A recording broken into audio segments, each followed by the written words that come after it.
Hello student, welcome to my class. मैं अजीत सिंह। कैसे हैं आप सब? मज़े में? चलिए तो स्टार्ट करें आज का टॉपिक, मॉइस्चर इन सॉइल, मृदा में नमी। Have you ever pass through a farm land during a hot summer day? देखिए, गर्मियों में गर्म दिन यानी कि दोपहर के समय, किसी गर्म दिन की दोपहर में ग्रीष्मकाल में आप किसी खेत या खुले मैदान से होके गुजरे हैं। Perhaps you notice that the air above the land is shimmering. संभवतः आपने ज़रूर देखा होगा कि ज़मीन के ऊपर की जो वायु होती है ना, वो ऐसी उठ रही होती है जैसे जैसे आग जल रही होती है ना। आग से जैसे आग के पास हम हाथ रखते तो ऊपर की तरफ उठती हुई हमें गरम गरम एयर प्रतीत होती है ना, आई उसके आग के चारों ओर उसी तरीके की कुछ गरम गरम हवा सी उठती हुई हमें प्रतीत होती है। तो वाई इज इट सो? ऐसा क्यों होता है? Try out the activity and find the answer. तो एक्टिविटी को करते हैं और उत्तर को जानने का प्रयास करते हैं। ठीक है, तो activity 9.5, take a boiling tube, put 2 spoonful of soil sample in it. एक बॉइलिंग ट्यूब लीजिए, उसमें 2 चम्मच मिट्टी मिलाइए। ठीक है, heat it on a flame, figure 9.6 देखिए, 9.6 को देखिए। इस तरीके से सॉइल का सैंपल लेना है एक टेस्ट ट्यूब के अंदर और उसके अंदर 2 चम्मच मिट्टी डालनी है और इस तरीके से अरेंज करेंगे और इसको क्या करेंगे, हीट करेंगे।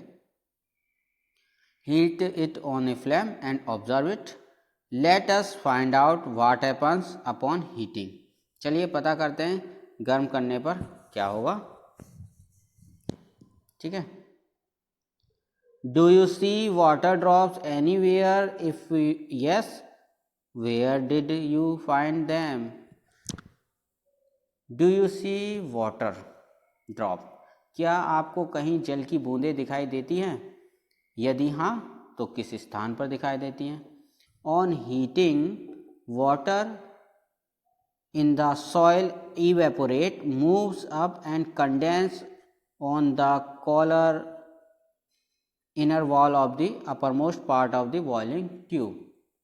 तो जब आप हीट कर रहे होते हैं ना मिट्टी को, तो मिट्टी के अंदर जो वाटर होता है ना, वो इवेपोरेट होता है और ऊपर की ओर उठता है, जो कि हमें टेस्ट ट्यूब की नेक पर, ये जो नेक है, तो देखिए क्या होता है कि ये जो कॉलर है ना, इस कॉलर पे आके वाटर की ड्रॉप इकट्ठा हो जाती हैं कंडेंस होने के बाद।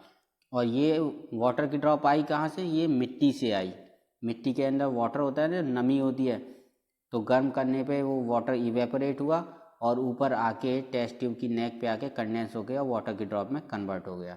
ठीक है, तो यही वजह होती है कि जो गर्मी के दिन होते हैं, on the hot summer day, the vapours coming out of the soil reflect the sunlight.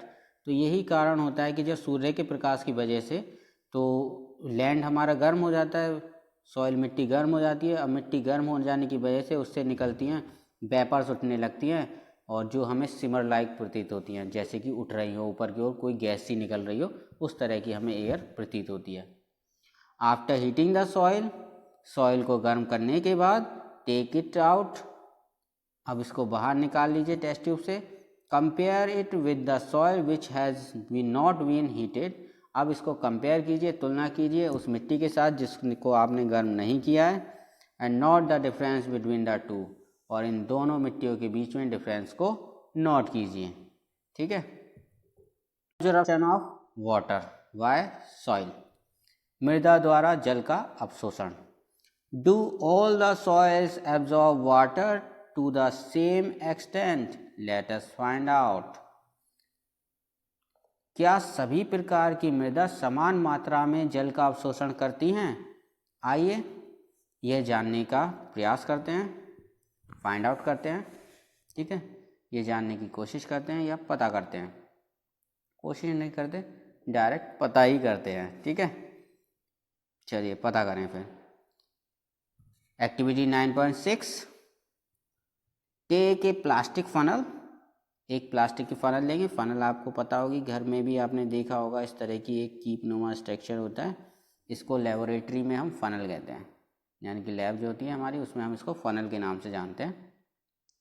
Take a filter paper, a piece of newspaper sheet भी ले सकते हैं आप, न्यूज़पेपर की एक शीट भी ले सकते हैं, या फिल्टर पेपर मिल जाए अच्छी बात है। Fold and place it as shown in figure 9.7। अब देखिए 9.7 फिगर है, ये वाला हो गया फनल आपका, ये वाला जो इसके अंदर है आप यहाँ फ़िल्टर पेपर ले सकते हैं। अगर फ़िल्टर पेपर ना हो तो आप जो न्यूज़पेपर आता है न्यूज़पेपर की एक शीट को लें और उसको फोल्ड करके फनल के अंदर इस तरह से फिक्स कर दें। ठीक है, अब क्या काम करना है, अब करना है वेट करना है 50 gram of dry powder soil and pour it into the funnel. 50 gram सूखी मिट्टी को वेट कीजिए और उसको इस फनल के अंदर पोर कर दीजिए, यानी कि फनल के अंदर डाल दीजिए। Measure a certain amount of water in a measuring cylinder. अब पानी से जो पानी है ना, मेजरिंग सिलेंडर से पानी की कुछ मात्रा को मेज़र कर लीजिए and pour it drop by drop on the soil, और मिट्टी के ऊपर धीरे धीरे ड्रॉप बाइज ड्रॉप डालते रहें। मेजरिंग सिलेंडर कुछ इस तरीके का होता है, लैब के अंदर मिल जाएगा आपको। ठीक है, या आप इसके लिए कोई भी खाली बोतल जैसे 100 ml की बोतल हो या उससे कम ml की बोतल हो तो उसका भी इस्तेमाल कर सकते हैं आप। हमें केवल मेज़र करना है वाटर को। You can use A dropper for this purpose. ठीक है, ड्रॉप बाय ड्रॉप डालने के लिए आप ड्रॉपर का भी इस्तेमाल कर सकते हैं। Do not let all the water fall eight one spot. केवल एक ही स्पॉट पर, एक ही जगह पानी को ना डालें, यानी कि अगर आप मिट्टी यहाँ पे डली है, मिट्टी तो पूरे में फैली हुई है, तो ऐसा ना हो केवल आप बीच में ही डालते नहीं, आप चारों तरफ ड्रॉप बाय ड्रॉप वाटर को डालें। ठीक, pour water all over the soil. पूरी मिट्टी में पानी को डालें। Keep pouring water till it start dripping. और तब तक पानी डालते रहें जब तक इससे ड्रिपिंग ना हो, यानी कि वाटर के ड्रॉप नीचे ना गिरने लगे, तब तक आप इसके अंदर वाटर डालते रहें। ठीक, subtract the amount of water left in the measuring cylinder from the amount you started with. अब जब वाटर ड्रिपिंग करने लग जाए तो अब यहाँ से आप अमाउंट को घटा दीजिए वाटर की, यानी कि स्टार्टिंग में आपने 200 लिया था, ठीक है, और 200 ml के बाद में मान लीजिए वाटर यहाँ से जैसे मान लीजिए 100 पर आके यहाँ पे ड्रिपिंग होने लगी। ठीक है, तो 100 पर ड्रिपिंग होने लगी तो इसको सब्सट्रैक्ट कर लीजिए, तो क्या बचा, 100 बचा, तो ये वॉल्यूम इसने एब्जॉर्ब कर लिया है।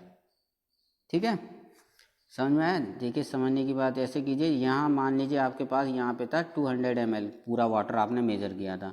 अब इससे ड्रिपिंग जो होने लगी वो यहाँ आके होने लगी, मान लीजिए यहाँ तक आया 50 पर आके ड्रिपिंग होने लगी, तो आप 200 ml से 50 को माइनस कर दीजिए, तो क्या हुआ 150, तो 150 ml वाटर इसने एब्जॉर्ब कर लिया।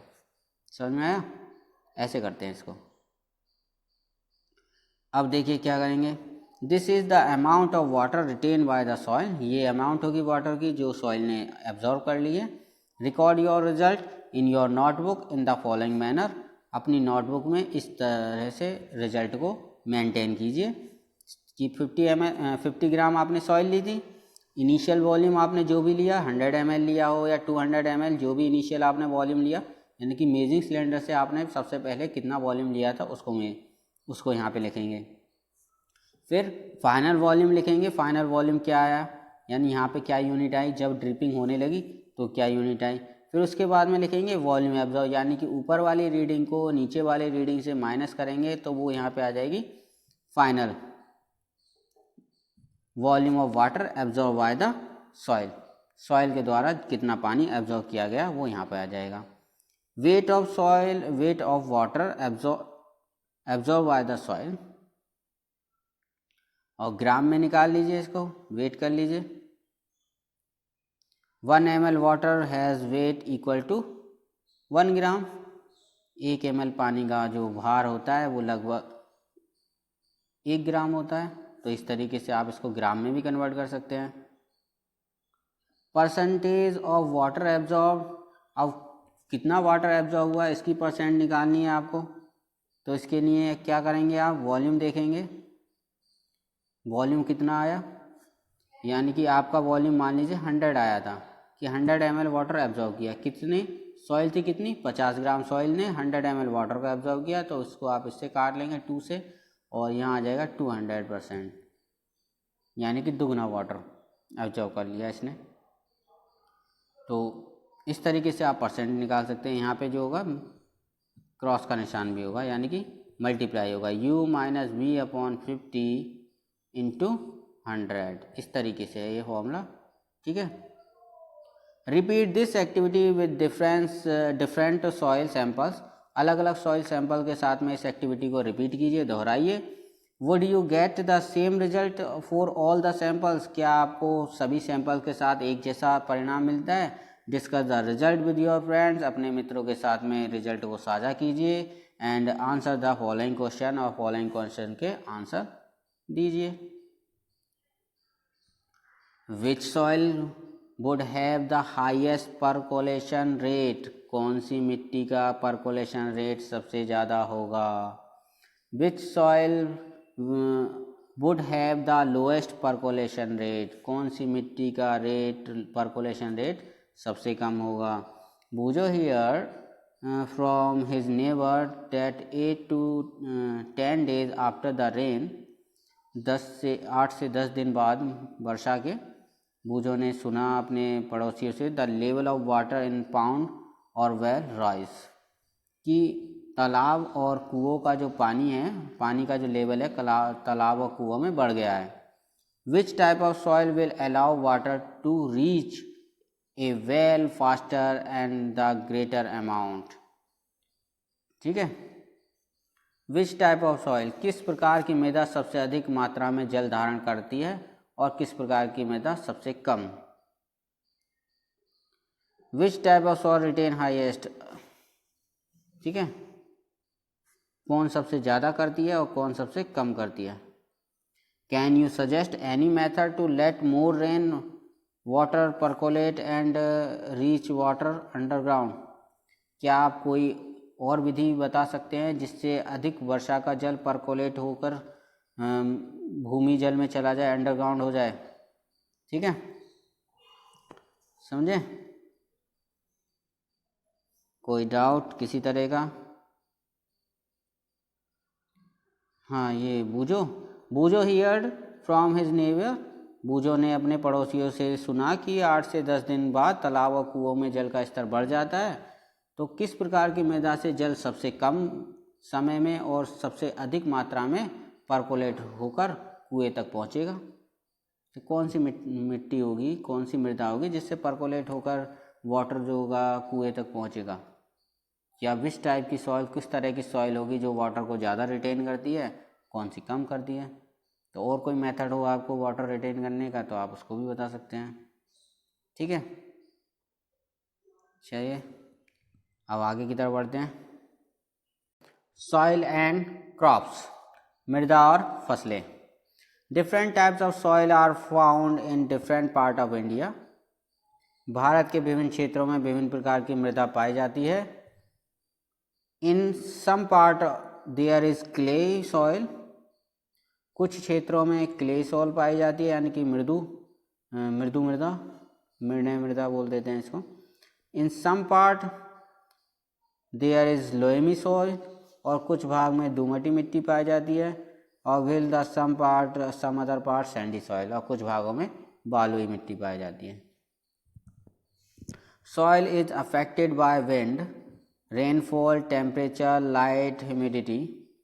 जो सॉइल होती है वो हवा, वर्षा, ताप, प्रकाश और आर्द्रता से प्रभावित होती है। जो सॉइल है, सॉइल हवा, वर्षा, ताप, प्रकाश और आर्द्रता से प्रभावित होती है। These are the some important climatic factors, ये कुछ महत्वपूर्ण जलवायु अवयव हैं जो मिट्टी को प्रभावित करते हैं। Which affect the soil profile and bring change in the soil structure, जिनकी वजह से सॉइल प्रोफाइल और सॉइल के स्ट्रक्चर में परिवर्तन आ जाता है। ठीक है,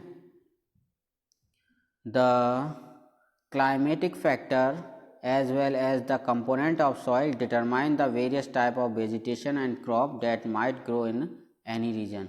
देखिए किस भाग में ये जो क्लाइमेटिक फैक्टर है साथ के साथ में जो सॉइल के कंपोनेंट्स हैं यही निर्धारित करते हैं कि कौन सी वेजिटेशन या कौन सी क्रॉप जो है उगाई जा सकती है, किस भाग में कौन सी क्रॉप उगाई जा सकती है, कौन सी फसल कौन सी वनस्पति किस भाग में उगाई जा सकती है, इसको निर्धारित यही फैक्टर करते हैं। Clay and loamy soil are both suitable for growing cereals like wheat and grain। ये जो क्लेई सॉइल होती है, क्लेई और लोएमी सॉइल, ये दोनों ही गेहूं और चने जैसी फसलों की खेती के लिए उपयुक्त होती हैं। Such soil are good at retaining water, क्योंकि ये जो इनकी पानी को रिटेन करने की या धारण करने की क्षमता अच्छी होती है इसलिए ये अच्छी होती है। For paddy soil rich in clay and organic matter and having good capacity to retain water are ideal। अब धान के लिए क्ले सॉइल जो होती है जो ऑर्गेनिक मैटर से भरपूर हो वो अच्छी होती है और वाटर रिटेन की क्षमता तो इनकी अच्छी होनी ही चाहिए। फॉर लेंटिल्स यानी मसूर एंड अदर पल्सेस और दूसरी दालों के लिए लोएमी सॉइल बेस्ट होती है। Which drain water easily are required, ठीक है, क्योंकि जिनसे जल की निकासी आसानी से हो जाती है, ये वाटर को आसानी से ड्रेन कर देती हैं लोएमी सॉइल, इसलिए ये मसूर और बाकी दालों के लिए अच्छी होती है। नहीं, मसूर एंड अदर पल्सेस के लिए विच ड्रेन वाटर इजीली, हाँ जी, मसूर और बाकी दालों के लिए अच्छी होती है। फॉर कॉटन के लिए सैंडी एंड लोएम या लोएम विच ड्रेन वाटर इजीली, सैंडी और लोएम दोनों ही अच्छी होती हैं कॉटन के लिए। And can hold penalty of air, क्योंकि यहाँ पे हवा की भी बहुत ज़्यादा ज़रूरत होती है और सैंडी सॉइल जो होती है वहाँ पे हवा, सैंडी सॉइल्स के जो पार्टिकल्स होते हैं वो हवा को जो होते हैं बहुत ज़्यादा हवा को कैरी करते हैं। आर मोर सुटेबल, तो इसके लिए वो ज़्यादा उपयुक्त हैं, ठीक है। Crop such as wheat are grown in the fine clayey soil. अगर हम फसल की बात करें जैसे कि गेहूँ की फसलें grown in fine clayey soil, जिनमें छोटे छोटे क्ले जो होगी छोटे छोटे क्ले की सॉइल होनी चाहिए। फाइन यानी बहुत ज़्यादा महीन क्ले की सॉइल होनी चाहिए। Because they are rich in humus and are very fertile, क्योंकि ये ह्यूमस में इनमें ह्यूमस बहुत अधिक पाया जाता है और ये बहुत ज़्यादा उपजाऊ भी होती है। Find from your teacher parents and farmers the type of soil and crop grown in your area. तो पता कीजिए अपने शिक्षक, माता पिता और अपने क्षेत्र के किसान से वहाँ की मृदा के प्रकार और वहाँ की जो मृदा के प्रकार है उसके और आपका जो एरिया है उस एरिया के अकॉर्डिंग मृदा के प्रकार को जानने की कोशिश कीजिए। Enter the data in the following table, और टेबल के अंदर और कौन सी फसल उगाई जाती है, उगाई जाने वाली फसलों के बारे में भी जानकारी इकट्ठी करनी है और टेबल के अंदर डाटा को फिल करना है। ये जो टेबल दी हुई है आपके एरिया में। Which kind of soil would be most suitable for planting rice.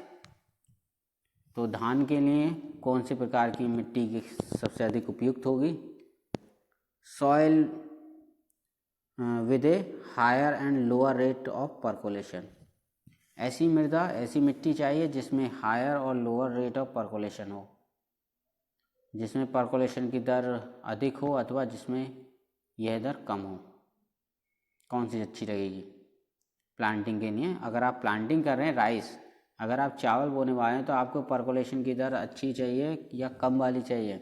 देखिए आप जानते हैं कि जो आप धान की खेती करते हैं तो धान की खेती में पानी हमें बार बार लगाना पड़ता है, पानी की ज़्यादा ज़रूरत होती है, तो ऐसी चाहिए जहाँ परकोलेशन की दर कम हो, जो पानी को ज़्यादा धारण ना करे, तो ऐसी मिट्टी क्या उपयुक्त होगी यहाँ पे, ठीक है। समझ में आया। चलिए जी इनकी बात सुन लेते हैं, पहेली और बूझों का क्या डिस्कशन चल रहा है। What is the difference between the rate of percolation and the amount of water retained? हाँ, वही बात आ गई। ये बात तो सही है कि वही percolation and the amount of water retain में क्या अंतर है। Boojho. You seem to have forgotten, लगता है तुम भूल गए। वाट यू रीड अर्लियर, तुमने पहले क्या पढ़ा। Go and read the lesson again and you will find this the answer. पाठ को दोबारा पढ़ो, तुम्हें उत्तर मिल जाएगा। परकोलेशन और रिटेन में क्या अंतर है। ठीक है, समझ गए। तो चलिए सॉइल इरोजन को देख लेते हैं। सॉइल इरोजन क्या होता है। The removal of land surface by water, wind और ice is known as erosion. देखिए आपको क्या, लैंड की सरफेस का इरोज हो जाना, रिमूव हो जाना, हट जाना, लैंड की सरफेस का हट जाना by the action of water, चाहे वाटर की वजह से, हवा की वजह से, बर्फ़ की वजह से, किसी भी कोई भी रीजन की वजह से अगर सॉइल की ऊपर की जो परत है तो सॉइल की सरफेस का हट जाना, उसको हम सॉइल इरोजन बोलते हैं। Plants roots formally bind the soil, जो प्लांट्स होते हैं वो अपनी रूट से सॉइल के पार्टिकल को बांधे रहते हैं। In the absence of plant the soil becomes loose, अगर मिट्टी के अंदर प्लांट्स नहीं होंगे तो सॉइल जो होगी वो ढीली हो जाएगी। So it can move by wind and flowing water, और ये इसलिए ये आसानी से हवा में उड़ जाएगी या वाटर में फ्लो हो जाएगी, बह जाएगी पानी के साथ। Erosion of soil is more severe in area of little or no surface vegetation. देखिए ज़्यादातर इरोजन वही उन्हीं एरिया में होता है जहाँ पे वेजिटेशन नहीं पाई जाती हैं, वनस्पतियाँ वगैरह नहीं पाई जाती हैं या कम पाई जाती हैं। सच एज डेजर्ट, जैसे डेजर्ट में है, और वेयरलैंड्स, बंजर भूमि। So cutting of tree and deforestation should be prevented and effort should be made to increase the green area. So cutting of trees and deforestation, इसलिए पेड़ों को काटना या डिफॉरेस्टेशन को हमें रोकना चाहिए, एफोर्ड करने चाहिए इसे रोकने के लिए, ताकि ज़्यादा से ज़्यादा ग्रीन एरिया बनाया जा सके, हरित प्रदेश तैयार किया जा सके। ठीक है, चलिए जी फिर इस केस स्टडी की ओर देख लेते हैं। John, Rashida and Radha went to Leeladhar dada and Santosh Malviya of Shogapur in Madhya Pradesh. देखिए जॉन, राशिदा, राधा मध्य प्रदेश में सोगापुर नामक स्थान के लीलाधर दादा और संतोष मालविया के घर गए। लीलाधर दादा was preparing the soil to make item like सुराई, मटकी और अर्थन फ्लाइंग पैन, काला etc। तो लीलाधर दादा सुराई, मटकी, कुल्हड़ आदि बनाने के लिए मिट्टी तैयार कर रहे थे।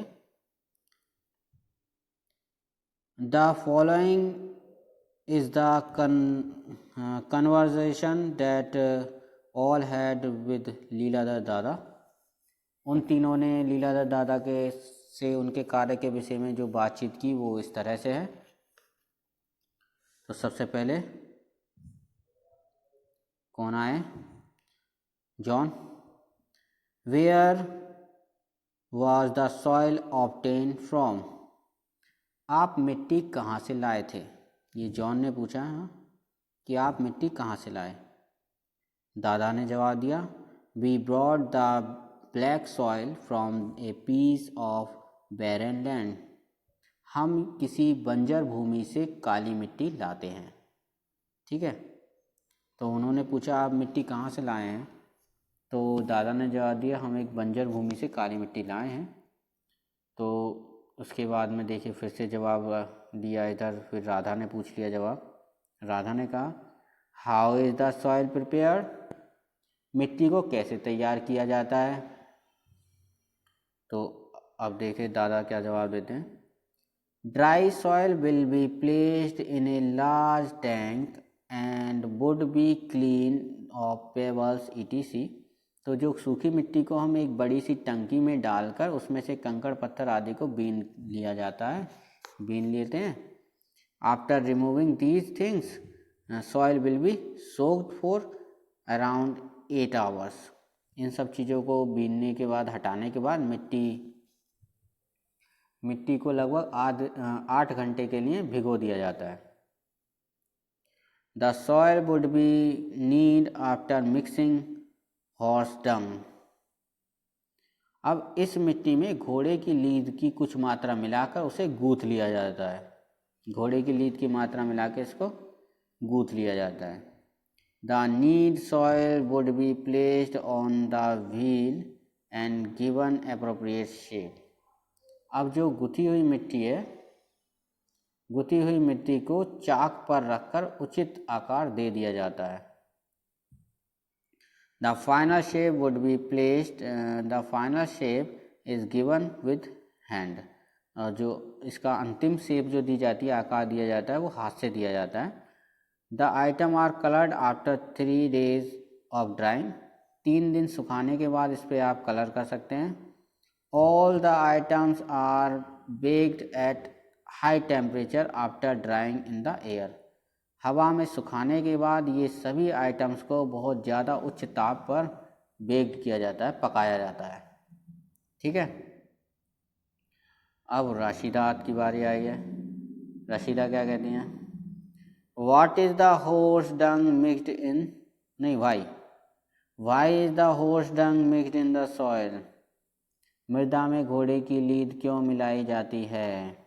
दादा, won't house dung help open up the pores in the soil so that water could percolate out of the matkas and सुराही? पकाने के प्रक्रम में घोड़े की लीद जल जाती है, क्योंकि जब आप बर्न कर रहे होते हैं ना, तो घोड़े की लीद जल जाती है, जिससे मृदा के जो पात्रों में सूक्ष्म छिद्र रह जाते हैं।